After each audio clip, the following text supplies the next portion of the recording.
Hi, this is Stephen from Mona Disso. By now, I am sure you have heard of the game Cyberpunk 2077. It's a game that Nvidia used to promote their RTX 3000 series cards, as it makes good use of ray tracing and DLSS. In this video, I show how it performs on 7 graphics cards, 6 notebook GPUs and the desktop RTX 3080, with the aim to help you decide whether your laptop can actually play the game. The laptops used were the RTX 2070 Super in the MSI GE66, the RTX 2080 Max-Q in the Omen 15T, the GTX 1080 in the Clevo P870TM, the RTX 2060 in the Omen 15T, the GTX 1060 in the Aorus X3 V7, and finally the GTX 1650 Ti Max-Q in the Lenovo Yoga 9i. I use the same sequence of the game, which takes about 3 minutes to run, testing with and without ray tracing, and also with and without DLSS. Now, before I get into the results, I do want to show you the difference between ray tracing using the Ultra preset and ray tracing using the Medium preset, and also actually having no ray tracing at all, just using the Ultra preset. Now, looking at a rain puddle, the ray tracing Ultra preset shows some nice reflections, but these do disappear with the Medium ray tracing setting, and to be honest, I see little difference when the ray tracing is actually turned off. Now, switching to an indoor scene, looking at the reflections on the floor, the Ray Tracing Ultra setting shows some nice reflections on the floor and definitely adds something to the game. Whilst again, I don't see much difference between Ray Tracing Medium and no Ray Tracing at all. Now, the latter two do show some reflections, but they are definitely more muted. So really, if your system can handle it, Ray Tracing Ultra is the way to go. Otherwise, skip it altogether or use DLSS. Now let's look at the difference in frame rate with various DLSS settings.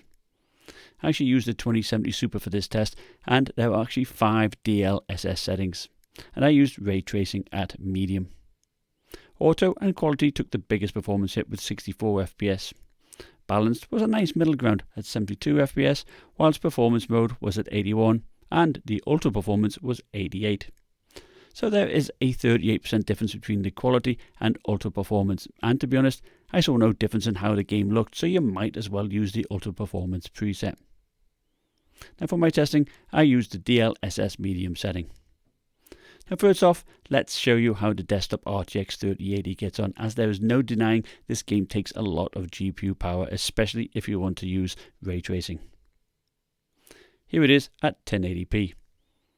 At the top is Ultra settings using no ray tracing, in the center is ray tracing at Ultra with no DLSS, and at the bottom is ray tracing Ultra with DLSS balanced. There's quite a spread in performance. DLSS definitely helps make ray tracing more playable, but gets nowhere near the no ray tracing performance. Now I do the same at the 2560 by 1440 resolution, and this time using DLSS is closer to using no ray tracing. But since you do get those good reflections with the Ultra Ray Tracing preset, this is the setting I would use with this card. And looking at the graph where I show how 1080p compares to 1440p, we see that there is only an 8% difference between the two resolutions when you're using the Ultra Ray Tracing preset coupled with DLSS balanced. And no doubt this would be equal if we used the DLSS performance preset. In contrast, using no ray tracing or the no DLSS preset, we see just over 40% gain at 1080p. Now let's compare ray tracing performance on the laptop RTX cards at 1080p. Clearly, using ray tracing Ultra with no DLSS is a no-show when the 2070 Super struggles to get even 30 FPS. Using ray tracing Ultra and DLSS set to balanced, it does help the RTX 2070 Super get over 50 FPS. The 2080 Max-Q, which performs like the 2070 Max-P, gets around 45 FPS, and the RTX 2060 gets just under 40, which makes it just playable. So I do recommend using the DLSS Ultra Performance preset to get you over 40 FPS. So here is the chart comparing all the settings. Ray Tracing Ultra with no DLSS is in blue, and Ray Tracing Medium with no DLSS is in green above it. And on average, switching to Ray Tracing Medium gives a 32% gain in performance, but since it has little visual effect, you might as well just turn it off or sticking with Ray Tracing Ultra and using the DLSS as shown in red. At least you get playable frame rates, plus you get all the eye candy. Now there was only a 44% difference between the 3080 and the 2070 Super when using DLSS, possibly because this was at 1080p and is more CPU limited. Now let's take a look at 1080p with no ray tracing. This time I showcased the GTX 1080, the GTX 1060 and the GTX 1650 Ti Max-Q using Ultra settings. This shows how hard this game is to play. The once mighty GTX 1080 doesn't break 60 FPS, and the ever popular GTX 1060 is bashed into submission, not even getting a steady 30 FPS. Looking at the chart, we see that the GTX 1650 Ti Max-Q and the GTX 1060 are basically the same.